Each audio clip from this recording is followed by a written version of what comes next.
niños sueñan la luna.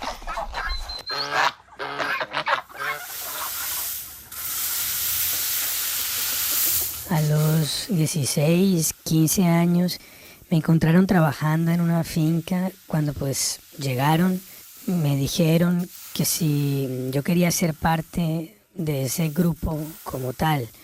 En ese momento pues me recogieron y ahí fue donde me llevaron.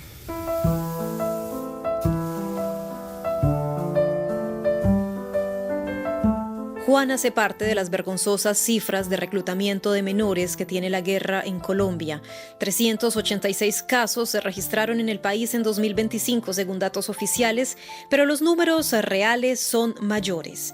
El miedo inunda estas comunidades que dicen sentirse desamparadas y controladas por los grupos armados. El Cauca es el departamento donde hay mayor reclutamiento. Conviven grupos como las disidencias de las FARC, el ELN, bandas criminales y de allí viene Juan, del norte. Pues empecé a conocerlos en la finca que yo trabajaba. Y ahí fue donde fui conociendo esos tipos de grupos. ¿Cuánto tiempo pasó desde el momento en el que hicieron el primer contacto contigo a cuando te fuiste? No hacía mucho, hacía como 8 días. Pues me dejé convencer, por decirlo así, por el dinero. Pues cuando yo llegué casi no conocía a la gente. Encontraba más jóvenes, así, muchas veces mayores que uno o menores que uno.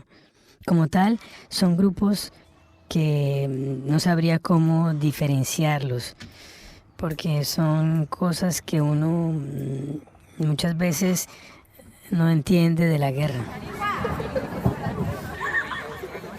A los niños se los llevan a la fuerza o los seducen, pero en cualquier caso hablamos de reclutamiento forzado, explica la mayora Nini Joana Daza, autoridad del Consejo Regional Indígena del Cauca. Pues hoy los grupos armados desafortunadamente lo han tomado como un factor importante, el coger nuestros jóvenes, nuestras niñas y niños y convencerlos de que allá hay una oportunidad económica y de quizás de poder aportar en ese tema de oportunidades.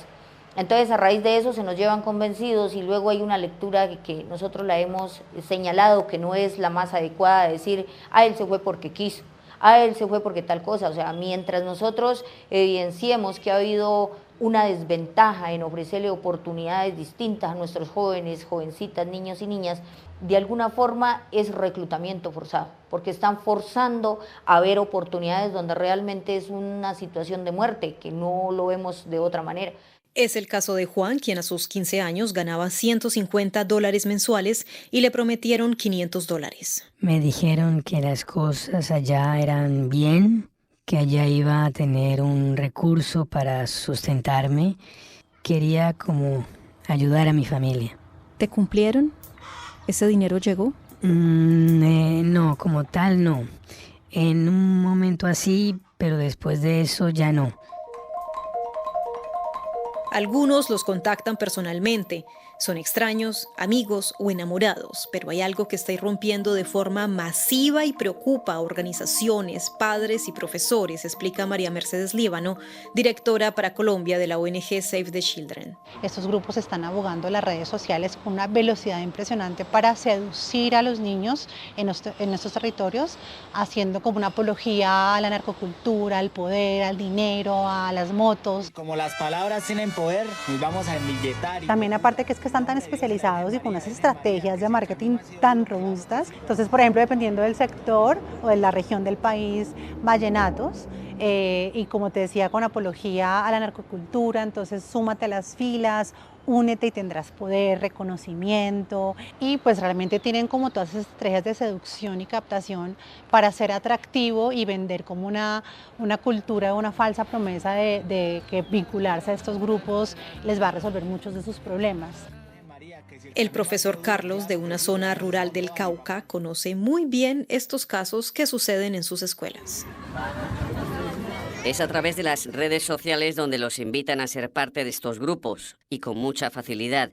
Conozco un caso de un chico que empezó a hablar con una niña muy bonita a través de Facebook, se pusieron citas semanalmente como 5 veces, y a la 5ª semana, la 6ª, de estar conversando en medio de la conversación, un comandante de un grupo al margen de la ley corre a la niña que estaba hablando y le dice: vamos a imaginar que se llama Juan.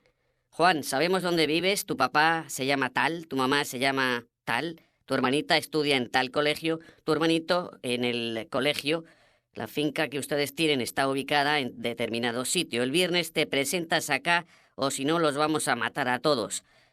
A él le tocó dejar botado todo con sus papás e irse. Y eso fue a través de un engaño estructurado, a través de las redes sociales. Tengo conocimiento de buena fuente que pagan hasta 20 millones de pesos a esa chica que hace eso para reclutarlos, a los niños. Entonces es casi que una industria que está en este momento en auge. Tenemos niños reclutados desde los 10, 12 y 13 años. Así es, Carlos tiene que ver a algunos de sus pequeños estudiantes pasar de multiplicar a ponerse un uniforme, pues según las últimas cifras anuales de la Defensoría del Pueblo, casi la mitad de los menores tomados por el conflicto tienen menos de 15 años, pues cada 20 horas, al menos un niño en algún rincón de Colombia es reclutado por un grupo armado, cuenta María Mercedes Líbano. Cuando nosotros diariamente tomamos decisiones hacia algo... Saber el miedo que sienten a veces, por ejemplo, de ir caminando a su escuela y encontrar un artefacto explosivo en mitad del camino, o por ejemplo aquellos niños o niñas que nos cuentan que una vez ya entran a las filas de los grupos armados, pues son niños chiquitos, estamos hablando de niños de 10, 12 años que entran y estando en la selva o combatiendo, viven un terror muy grande y está todo el tema de las graves violaciones, el abuso sexual o historias que nos dicen, por ejemplo, cuando ya están en enfrentamiento, no tienen un entrenamiento, los tratan como adultos y el miedo, escuchar el relato de un niño contarte el doble miedo que siente cuando está en enfrentamiento, el primero de que lo van a matar por impacto de bala, el segundo de que si se llega a esconder o se llega a escapar igual va a morir porque él tiene la amenaza de que tú tienes que combatir y no te puedes escapar de estos grupos, entonces de alguna manera sienten la muerte todo el tiempo. Esa sensación de que la muerte lo perseguía fue lo que hizo escapar a Juan de las filas en las que se encontraba desde hace 2 años. Cuando uno siente que una bala casi se lo lleva a uno, esos son los momentos en los que uno piensa en salirse de allá. Lo peor que me puede haber pasado fue perder compañeros que en algún momento quise y aprecié como si hubieran sido hermanos de sangre. Muchas veces me quería volar, pero me daba miedo de que algo me pasara. Tras muchos intentos, Juan logró escapar, pues lo que más lo frenaba era el miedo de correr con la misma suerte de sus compañeros. Muchas veces no alcanzan a escaparse y los matan. Los entrenamientos también son exigentes, cuenta Juan, quien tiene algunas marcas en su cuerpo, pues los nuevos reclutas son utilizados para labores de extorsión, vigilancia, inteligencia o incluso en primera línea de enfrentamientos con la fuerza pública u otros rivales. Este conocimiento lo tienen algunos exintegrantes de las FARC, quienes son objetivo de chantaje por los grupos actuales, asegura un excombatiente y firmante de los diálogos de paz de 2016. Sí, hay algunas personas que en el pasado posiblemente fueron colaboradores nuestros y que hoy, conociendo nuestra condición de firmantes, sí, buscaban atraer al padre, pues primero que todo por la experiencia que tenía.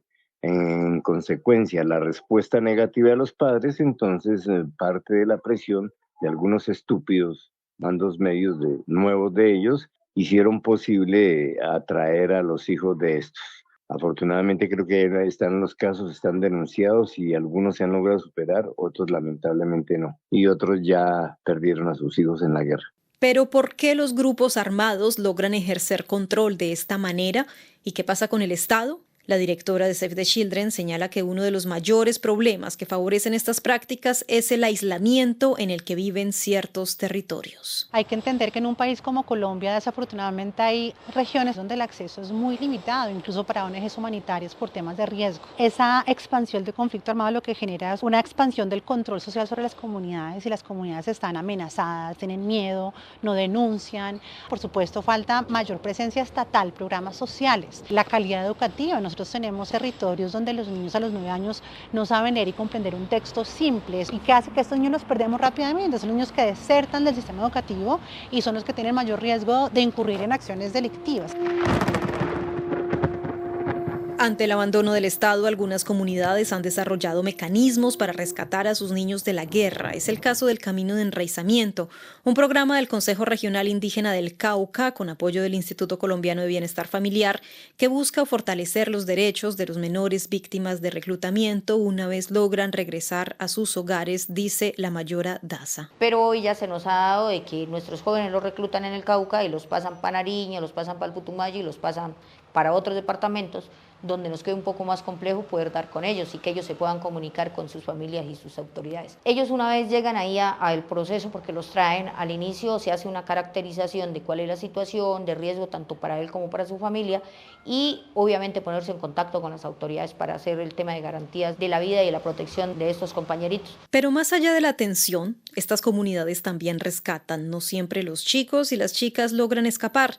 A veces son las mismas madres quienes van en busca de sus hijos arriesgando sus vidas, o la Guardia Indígena, como cuenta José Tenorio, coordinador político de este organismo perteneciente al CRIC, el Consejo Regional Indígena del Cauca. Han habido 3 tipos de modalidad de recuperación de menores de edad. Una, que cuando los menores de edad nos llaman desde el grupo armado que están arrepentidos por volarse, entonces ¿qué hacemos? Con la autoridad en conjunto con la guardia ir a buscar y hablar con el grupo armado para que haya una entrega de manera voluntaria. La segunda es que nosotros nos ha correspondido prácticamente menores que no se quieren ir, a las fuerzas ir y coger al grupo armado, rodear al grupo armado de manera contundente y exigir la entrega al menor de edad. Y un tercer momento, que es la que nosotros hacemos, por ejemplo, canales de comunicación con los actores para poder que ellos nos entreguen a los menores que están aburridos o los que piden que nosotros lo vayamos a rescatar. Son formas de decir, bueno, no voy a mover mi gente, pero sí comuniquémonos para que los actores armados colaboren de una manera directa. No es fácil. Corre con 2 riesgos, que lo maten a uno por recuperar a un menor de edad o que terminen muertos los dos.